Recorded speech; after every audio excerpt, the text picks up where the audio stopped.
I arrived in Massachusetts just before midnight. The town was quieter than I expected. The old wooden houses stood like frozen witnesses to centuries of secrets.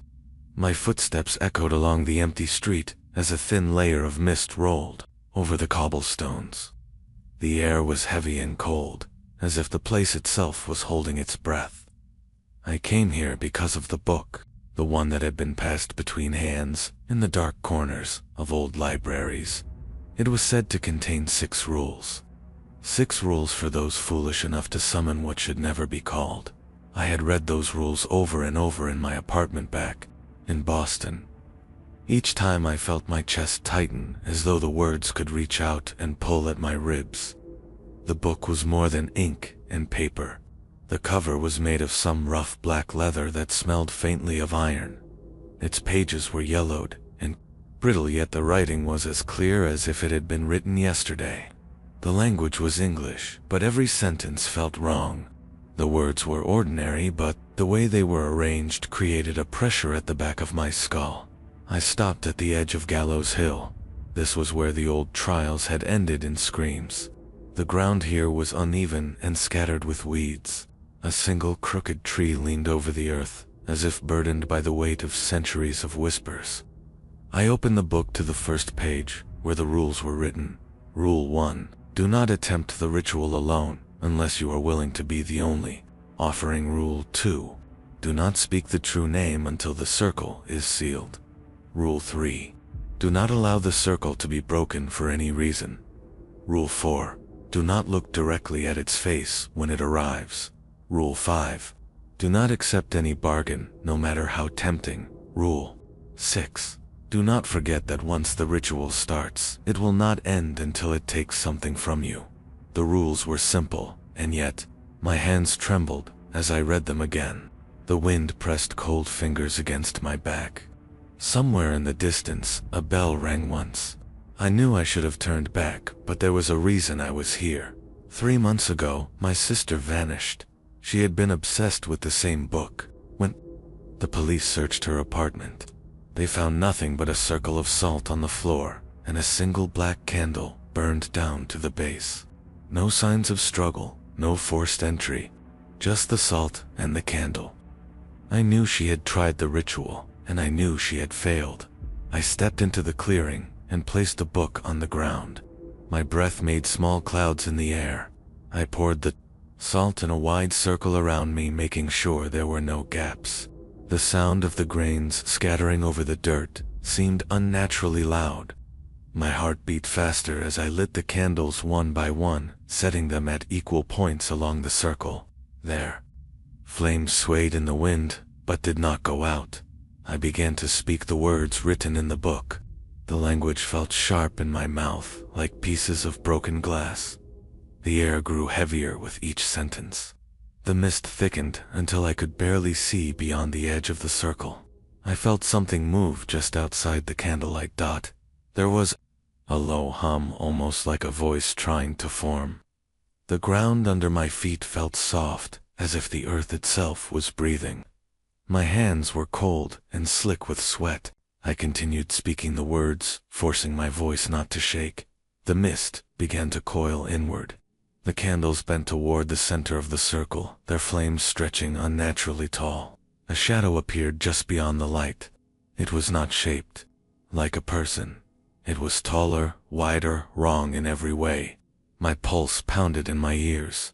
I remembered Rule 4. Do not look directly at its face. But the temptation was there like an itch in the back of my mind. I wanted to see what I had called. I wanted to know if my sister had seen it before she disappeared. The shadow moved closer, the air around it thick like tar. The humming grew louder until it was a deep vibration in my chest. The candles flickered, and for a moment I thought the circle might break. I knelt to check the salt, making sure it was unbroken.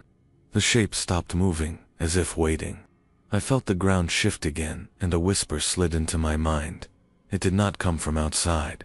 It was inside my skull, curling behind my thoughts. It spoke my name. I froze. My lips felt numb. The voice was soft, almost human, but there was a coldness beneath it, like something smiling with teeth too sharp. It asked me what I wanted. I tried to remember Rule 5. Do not accept any bargain. But my sister's face flashed in my mind, and the voice pressed harder. The air seemed to pulse. My breath grew short. The shape in the mist moved again, leaning closer. I could feel its presence pressing against the edge of the circle like a wave against glass. My vision blurred. The candles shook. The salt shifted slightly, and my chest tightened in sudden fear. Something was testing the circle. The circle trembled beneath me, as though the ground itself had begun to breathe.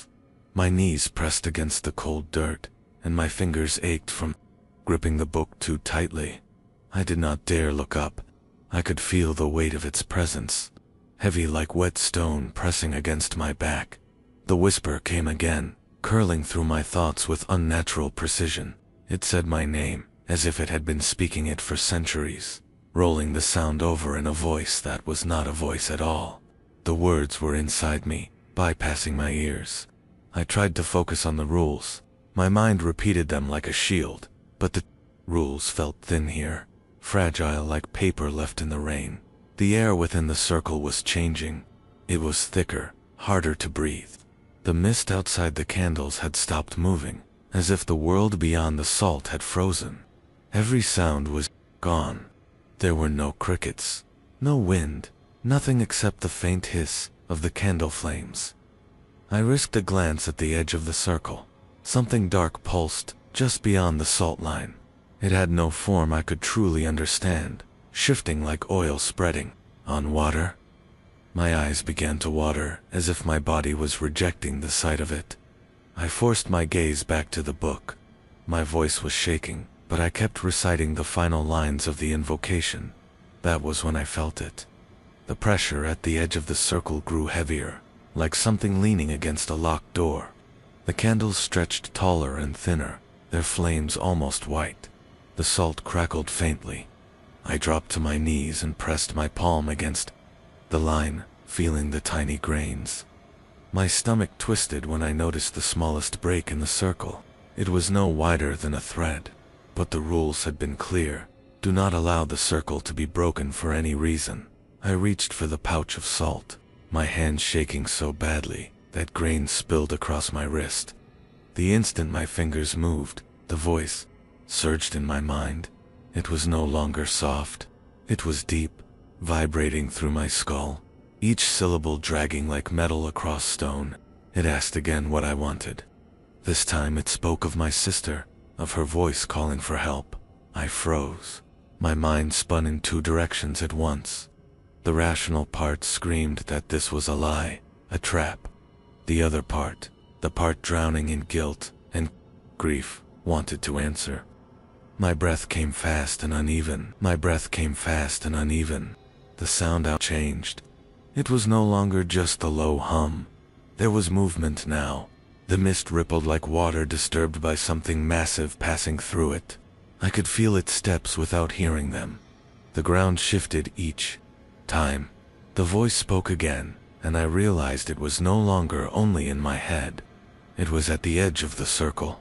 Something touched the air in front of me. I could not see it, but the pressure was unmistakable, like a hand pressing against the barrier. I felt an almost irresistible pull to look.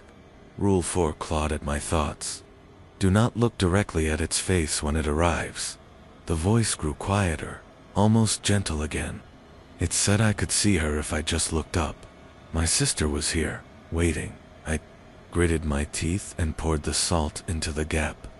The grains hissed against the dirt as if they were burning. The pressure at the edge faltered, then slammed against the barrier harder than before. The candles shook violently. One flame bent, completely sideways, but did not go out. Then I heard it, a second voice. It was faint, muffled, and it sounded exactly like my sister. She was crying, calling my name. My chest tightened, and I nearly dropped the book. The sound was coming from the other side of the circle. I bit down hard until I tasted blood, trying to anchor myself. The voice was too perfect, too deliberate. Every instinct screamed that it was a trap, but grief was heavier than fear. Something brushed against my shoulder. My body froze. It was impossible. Nothing should be able to touch me inside the circle. The air was cold, but the sensation was distinct, like fingertips dragging slowly down my arm. My eyes snapped upward before I could stop myself. I did not see a face. Not exactly. It was more like the absence of one. A shifting darkness, where a head should be, with lines that moved like smoke caught in windless air. Shapes formed and vanished before my eyes could focus. My heart slammed against my ribs. The voice inside my head roared now, louder than my own thoughts. It asked again what I wanted, and then something cracked. It was not the circle this time. It was the ground beneath it. The earth trembled once, then again. The mist outside the candles shifted violently, as if pushed by something enormous, moving closer. I felt a rush of air, and the candles flared blinding white. For a split second, the shadow's edges became sharper, more defined, and I realized there were too many limbs. I staggered backward, but there was nowhere to go. The circle suddenly felt too small, the air too tight. My vision pulsed in and out of focus. My hand scraped across the open page of the book. The last line of the ritual was there, one I had not dared speak yet. It was not a dismissal. It was something else. My pulse pounded in my ears as the shadow leaned closer, the sound of my sister's voice now desperate, almost screaming. I had seconds to decide whether to end this or answer. The circle trembled again. The sound of my sister's voice tore at my thoughts, desperate, pleading, almost breaking into sobs. My knuckles turned white around the book, the edges of its pages digging into my skin. The air felt charged, thick, as if the night itself had grown heavier, pressing on me from all sides. The candles burned higher, flames curling upward, unnaturally thin. Shadows shifted across the salt, as if something on the other side was circling, waiting. My breath came in shallow bursts. I knew the rules, yet every word my sister cried made them slip further from my mind. Then the voice changed. It was no longer desperate. It was calm, almost coaxing. It told me she was cold, that she was trapped in a place with no light, that I could free her if I just said what it wanted to hear. I pressed my palms to my ears, but the voice was inside me now, echoing against my skull. My own thoughts were growing quieter, replaced by its steady pull. I gritted my teeth and forced my eyes to the book. The last line of the ritual was staring at me, the ink darker than the rest. The words looked alive. The letters seemed to twitch in the candlelight, bending subtly, almost like they were forming shapes I should not recognize. My stomach churned. I knew what the line meant. It was not a dismissal, not a banishment. It was a command. The pressure at the edge of the circle surged. The shadow leaned closer, the air distorting around it like heat on asphalt. My body tensed instinctively. I could feel something ancient watching me from behind the shifting darkness where its face should be. The ground cracked again, louder this time. A thin fissure split the dirt just outside the circle, and from it leaked a slow, dark mist that curled upward and vanished. The voice rose with it, no longer gentle, but sharp, each syllable dragging like metal through bone. The circle was holding, but I could feel how close it was to breaking. The salt hissed faintly under the strain. I pressed more from my pouch onto the line, my hands shaking so badly that some spilled inside the circle. The voice spoke my name again, but this time it added another word, one I had never heard before. It was not English. It was a sound that cut through me like a blade, making my vision blur. My knees buckled. I nearly dropped the book. Something moved in the mist beyond the candles. For a split second, I thought I saw her. My sister. She was standing just beyond the circle, her hair matted, her clothes torn, her eyes locked onto mine. She whispered my name. I could hear her clearly, as if she was standing inches from me. Her lips trembled. She said she could not stay long, that it was holding her, that I needed to help. I took a step forward before I realized what I was doing. My boot nearly brushed the salt. I froze. Every instinct screamed at me to stop, but her voice was the only sound I could hear. The shadow shifted again, moving to stand just behind her. Its form twisted, rising taller, darker. Her voice shook as she begged me to finish the ritual. She said it was the only way. The rules hammered at my thoughts, desperate to be remembered. Do not accept any bargain. Do not forget, it will take something from you. The candles bent sharply inward, their flames snapping like they were being pulled toward the center. My sister's figure flickered, almost like static, then became clear again. Her eyes filled with tears. I opened my mouth, my voice raw, and the words of the final line pressed against my teeth. The shadow leaned closer behind her, its limbs twitching in strange angles. The fissure in the ground widened with a low groan, and a wave of cold air swept through the circle. The air tasted of iron. Her voice grew louder, more desperate. The shadow seemed to pulse in time with her words. I felt my chest tighten until I could barely breathe. The decision sat heavy in my hands, every second stretching longer than the last.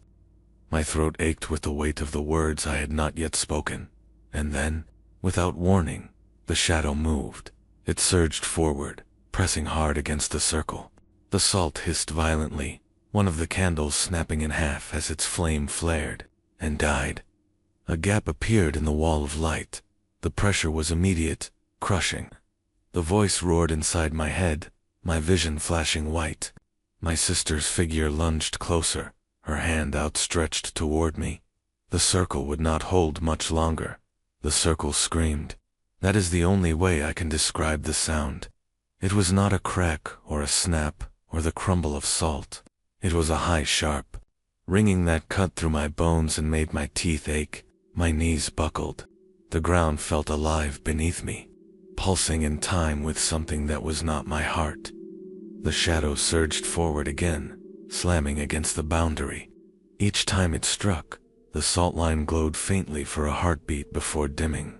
The candle, flames bent almost flat, light stretching thin, as if pulled away from me toward the dark dot. My sister's figure was still there beyond the salt. Her hand was still outstretched, trembling. Her lips moved fast, but her voice was not hers anymore. It was layered now, deeper, as though something else was speaking in unison with her. My chest tightened.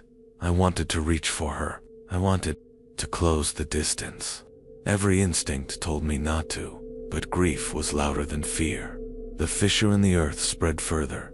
A low hiss leaked out, cold and metallic, as though the ground was bleeding. The mist from the cracks swirled upward and curled against the edge of the circle like smoke against glass. I knelt, pressing my hand hard against the salt line where the gap had almost formed. My fingers trembled as I poured more from the pouch. The grains fell heavy, almost sticky, clumping together unnaturally. They did not sound like salt anymore. The hiss grew louder. The shadow pressed forward again. The circle dimmed. I felt the heat of the candles being sucked away, the air around me turning cold enough to sting my lungs. Her voice came again, clearer this time, closer. She said she could see the light of home, that I only needed to finish the words. The final line of the ritual burned in my mind. The ink on the page still seemed alive, the letters bending and twisting under my gaze. I shut my eyes. I could feel the words waiting in my throat. Another strike against the circle. The salt hissed sharply. A second candle snapped. The flames shrank to nothing. The darkness at the edge of the circle deepened, like a curtain falling. The shadow stepped closer. Its limbs bent wrong, too many joints moving at once. The mist clung to its form like smoke around a body that was not there. The absence where its face should be leaned toward me, where its face should be leaned toward me. The voice changed again. It was lower now, each syllable heavy. It spoke of the rules, not as warnings, as promises. It said the circle would not protect me forever. It said the cost would be taken whether I agreed or not. The fissure split wider with a dry, tearing sound. The smell of iron grew stronger. My sister's figure flickered again. almost gone, then solid. Her eyes met mine. For a moment they looked exactly as I remembered. That moment hurt more than anything else. The shadow raised one of its limbs. It moved slow, deliberate, lowering toward the circle. The salt hissed louder. The ground trembled. My breath caught in my throat. The rules echoed in my head. Do not allow the circle to be broken. Do not accept any bargain. Do not look directly at its face. But the voice of my sister was the loudest of all. The circle shuddered as the limb touched the salt. A spark of pale light burst outward, blinding for a heartbeat. I heard a low roar, distant and deep, like a storm moving underground. The circle would not hold much longer. I realized then that I could not wait for it to decide. I had to choose. Speak the final line or find another way to end this. My mouth was dry. My heart hammered against my ribs. The shadow leaned closer. The darkness around it pulsed, reaching for me. The candles bent inward. So far their flames nearly touched the ground. Her voice broke again, screaming my name. I took a breath. That felt like it might be my last. And I spoke. The moment the words left my mouth, the air snapped like a rope pulled too tight. Every candle flame flared white, then died in the same breath. The clearing plunged into a darkness that was not natural. It was not the absence of light. It was heavier, denser. It felt like standing at the bottom of an ocean with miles of black water pressing down. The circle gave way. There was no sound this time, no hiss of salt or crack of earth. The barrier simply ceased to exist. I felt it vanish like the sudden loss of air in my lungs. The shadow stepped forward. Its limbs unfolded in slow, deliberate motions. The mist clung to it like strands of fabric. The ground trembled under its weight, though it left no mark where it moved. I staggered back until my shoulders hit the cold bark of the crooked tree. My breath came in short, sharp bursts. I tried to keep my eyes away from where its face should be, but the pull was stronger now. It was no longer whispering. It was speaking. The words slid through me like they were written into my bones. The fissure in the earth split wide. The sound was deafening. A wave of cold air rolled out, and the smell of iron filled my mouth like blood. From the cracks something dark began to seep upward, curling like smoke and spreading across the ground. My sister's figure stepped through it. Her hair hung wet and heavy against her face. Her eyes looked at me, but there was something wrong. They were too still, too dark. Her lips parted, and my name fell from her mouth like a stone dropping into deep water. Every instinct told me to run, but my legs felt locked. She took another step toward me. The shadow moved behind her, rising taller, limbs bending in slow twitching arcs. The voice in my head deepened. It no longer asked what I wanted.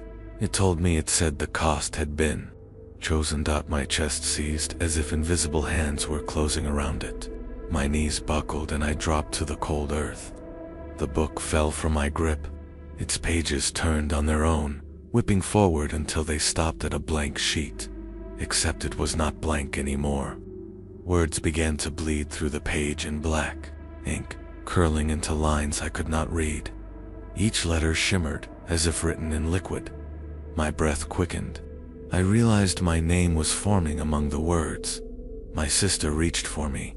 Her hand was pale, cold air rolling from her fingers. The shadow bent low over her, its limbs curling around her form like a cage. The fissure groaned again, and something below moved. I felt it before I heard it, a shift in the ground like something massive was dragging itself closer. The dark mist thickened, clinging to my hands and face, tasting of ash and metal. Her voice broke. She said it was not her fault. She said she never meant for me to follow. Tears streaked her face, but they did not fall naturally.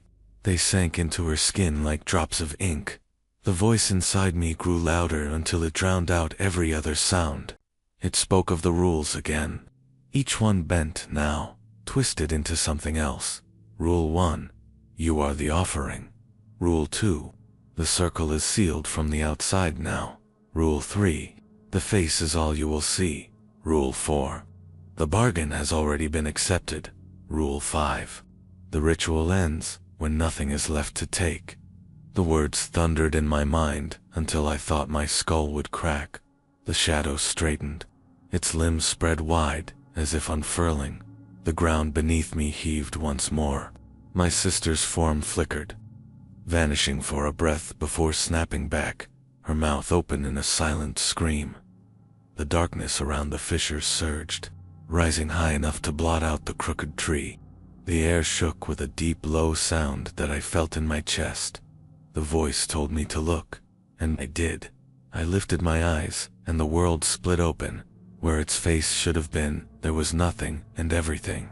A hollow void that rippled, as if made of water and smoke, but inside, its shapes twisted endlessly. Not shapes that belonged to any living thing. Angles that bent wrong. Lines that moved in ways my mind could not follow. The longer I looked, the less I understood. I felt my thoughts sliding away from me as though they were being pulled into that darkness. Memories began to surface unbidden, but they were not mine. I saw places that could not exist. Cities made of black stone beneath skies that burned without fire. Oceans of something thicker than water, where shapes moved just below the surface. I tried to look away, but my body would not listen. The air was heavy now, pressing against my chest and shoulders. Every breath burned cold. My vision blurred around the edges as the void seemed to pulse in time with my heartbeat. The voice in my head was no longer separate from the soundless roar around me. It was everywhere. It filled the sky, the ground, the air in my lungs. It spoke, not in words, but in meaning that unfolded all at once. It said I had already looked too long.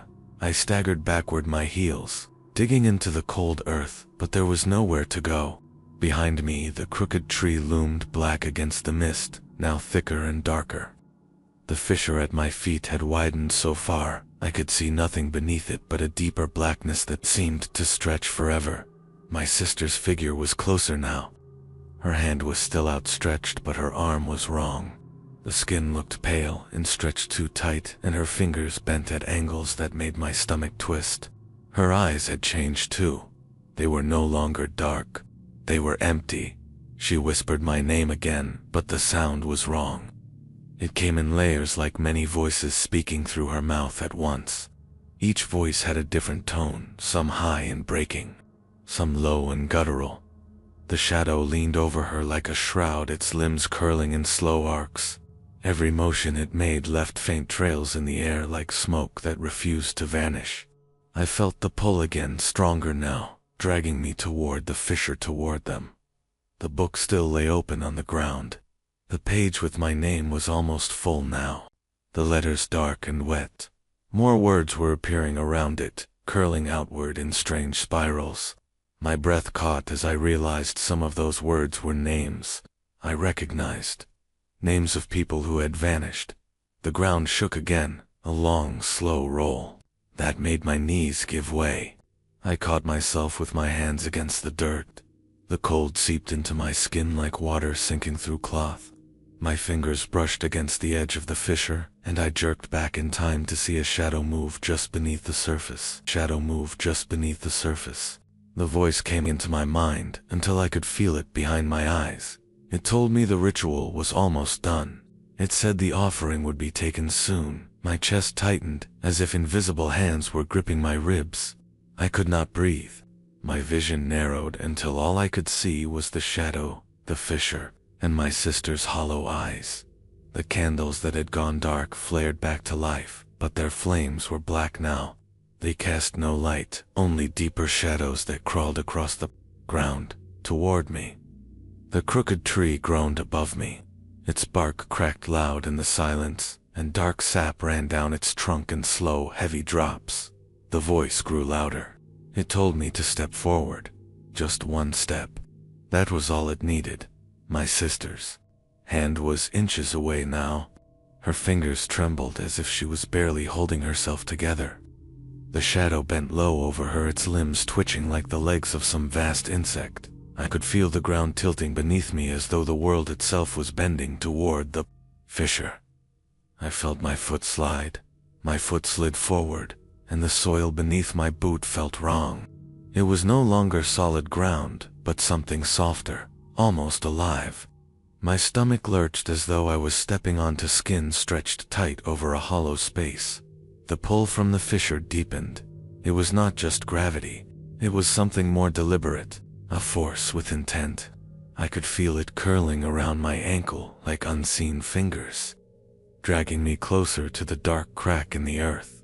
The shadow loomed taller, its limbs stretching until they seemed to merge with the black flames of the candles. The air rippled each time it moved, bending around it like heat over asphalt. My chest felt tight as if every breath I took was being stolen halfway through. My sister's hollow eyes never left mine.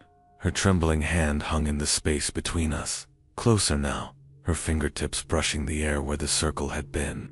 Her voice cracked again, saying my name, each syllable pulled apart into something jagged. The fissure groaned. The sound was low but endless, echoing deep into the earth, as though 1,000 doors were opening one by one beneath me. The mist rose higher, curling in spirals around my legs, cold enough to burn. I tried to step back, but my other foot caught on something. I looked down and saw the salt from the broken circle scattered across the dirt. It was moving. Each grain shifted slowly, crawling toward the fissure-like metal shavings pulled by an unseen magnet. The voice inside my head pressed harder, its tone calm now, as though certain it had already won. It spoke of the cost again, but this time, it did not speak in riddles. It told me plainly what it would take. It said my name again. It said my blood. The words sank into my chest like hooks. My heartbeat pounded against them, faster, harder. My vision blurred. The crooked tree behind me groaned again, its bark splitting wider. Sap poured down its trunk, like thick black oil. The fissure pulsed once more. A rush of cold air slammed into me, nearly knocking me to my knees. Shapes moved just beneath the surface of the blackness. I could not tell if they were arms, faces, or something worse. My sister's form stepped closer, her hand now almost touching mine. The air between us was ice. I could see frost spreading across my skin where her presence lingered. Her lips trembled as she whispered that she could feel the light, that I only had to help her take one more step. The shadow bent lower, its limbs forming a cage around her like it was sheltering her from something, or trapping her. The book at my feet began to shake. The page with my name bled darker ink until the letters were almost unreadable. More names bled through, twisting into spirals that spread into the margins. The smell of iron thickened until it coated my tongue. The voice spoke again, louder now. It told me the time for choice was over. The ground tilted. My body lurched forward. My sister's hand closed around my wrist. Her grip was ice. I felt my skin burn where she touched me. My knees gave out, and I fell forward toward the fissure. The black mist rushed up to meet me, cold and thick, curling around my chest. For a moment, the world went silent. Then I saw it. Not the clearing, not the crooked tree, not the shadow. Something else. I was standing on the edge of a black plain beneath, a sky that churned with a deep red light. Towers of stone rose in the distance, their shapes bending wrong, as if the air around them refused to hold them steady.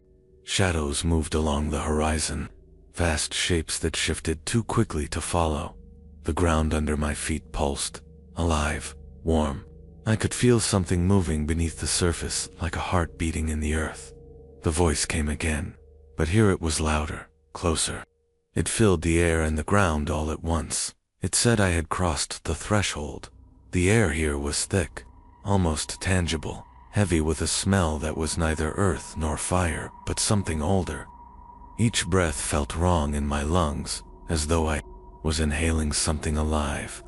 The red sky churned like a restless ocean, bleeding its light across the black plain in strange, shifting patterns. The ground pulsed again beneath my feet. I could feel its rhythm, steady and deep, like a heartbeat. The warmth it radiated was not comforting. It was the heat of something that should not be alive. Shapes moved in the distance. They were not walking. They did not have the form of any living creature I knew. Their bodies shifted as they traveled, limbs forming and dissolving, bending in ways my mind refused to process. Each time they passed between the stone towers, the air trembled slightly, as if the very space here bowed to them. The shadow from the clearing was no longer behind me. It was here, moving just at the edge of my vision. Each time I turned my head, it remained just beyond sight. I could feel it circling me, slow and deliberate, as though it had no reason to rush. My sister was gone. Her voice was gone. The silence that followed felt heavier than any scream. The ground shifted beneath me, the black soil parting in thin lines. From the cracks, a faint light rose. It was not bright. It was pale and sickly, and it made the air taste bitter. I stepped back, but the cracks spread, curling into strange patterns that connected beneath my feet. The voice returned, deep and endless, resonating from every direction. It no longer spoke my name. It spoke of the ritual, not as words on a page, but as something living. Something that had existed long before the book was ever written. It said the 6 rules were not to protect me, they were to prepare me. The stone towers in the distance shifted. For a moment, they leaned toward the plain, as if acknowledging my presence. The shadows that moved between them turned their attention toward me. Though they had no eyes, I felt their weight, their notice, and the pull of their gaze. The voice grew louder. It spoke of the offering, of the cost that had already been decided the moment I began. It said there was no leaving without payment. I looked down. The cracks in the ground beneath me were widening. Pale light bled from them, curling upward like smoke. In the light, I saw movement shapes just below the surface, writhing, pressing upward, as though the ground itself wanted to break open. The warmth beneath me grew hotter, almost unbearable, and I felt it in my bones. My skin prickled, my heart pounding too fast. The shadows at the horizon began to move closer. I stepped back again, but the plain stretched endlessly in every direction. There was no sign of the fissure, no sign of the crooked tree, no sign of the clearing. The world I had known was gone. The voice fell silent for a moment. Then I heard something else. A faint sound, far in the distance, like a bell. One slow, heavy toll that echoed across the plain. The shadows stopped moving. The ground stilled beneath my feet. The red sky churned slower. Another toll. The air grew colder. The voice returned, but it was softer now. It said the bell was not for me. It said it was for what was coming. The ground split wide beneath me, and the pale light erupted upward. I stumbled back, shielding my face. From the fissure rose something vast and coiled, its surface glistening with black and crimson. It was not solid. Its shape bent and shifted in the pale light, never fully forming, never still. The sky darkened further. The stone towers bent lower. The shadows on the plain bowed. The voice in my head was no longer separate from the thing rising from the ground. It was one and the same. It told me the ritual was complete, and then it told me what it wanted in return. The thing rose higher from the ground, each inch stretching reality thinner around it. The pale light from the fissure illuminated parts of its form for only a moment before they shifted again into something new, something worse. I could not tell if it had skin or scales, or if what I saw was only the surface of something beneath. The red sky churned faster now, bleeding deep shades of black into the clouds. The stone towers bent even lower, almost touching the plain, their surfaces groaning like old wood. The shadows around them stayed still, kneeling shapes in a world that had no soil for knees. Had no soil for knees. The voice richer than ever, not in my ears, but inside my chest. It vibrated through my bones. Each word, a pressure that made my vision shake. It told me the cost. It told me that I would walk out of this place, but I would not leave whole. It said my name again, not to call me, but to mark me.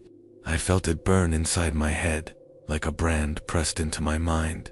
The fissure widened, and the ground beneath me buckled. My knees hit the soil. It was hot now, almost blistering. I looked down and saw my shadow stretch long and strange against the pale light. But it was not my shape anymore. It bent wrong. Its arms were too long. Its head tilted in a way mine did not. It moved slightly out of rhythm with me, like a reflection lagging behind. The voice told me the price was my name, my face, my place in the world above. It said that when I returned, I would walk in familiar streets, speak to familiar people, but none of them would remember who I was. My sister's voice came again, but now I could see her. She stood behind the shape rising from the fissure. Her face was pale, hollow, but her eyes were clear for the first time. She told me not to agree. Her voice cracked as she said she had done the same, that she had thought she could survive the bargain, that she was still here. The thing's form shifted again. I saw glimpses of faces in its surface, countless, each one screaming without sound before melting back into the black. My sister's was among them. The shadows at the edge of the plain began to move again, slow, deliberate, circling closer. Their bodies bent unnaturally as they crawled across the ground. The voice grew colder. It said refusal was meaningless. The ritual had been completed. The offering had been chosen.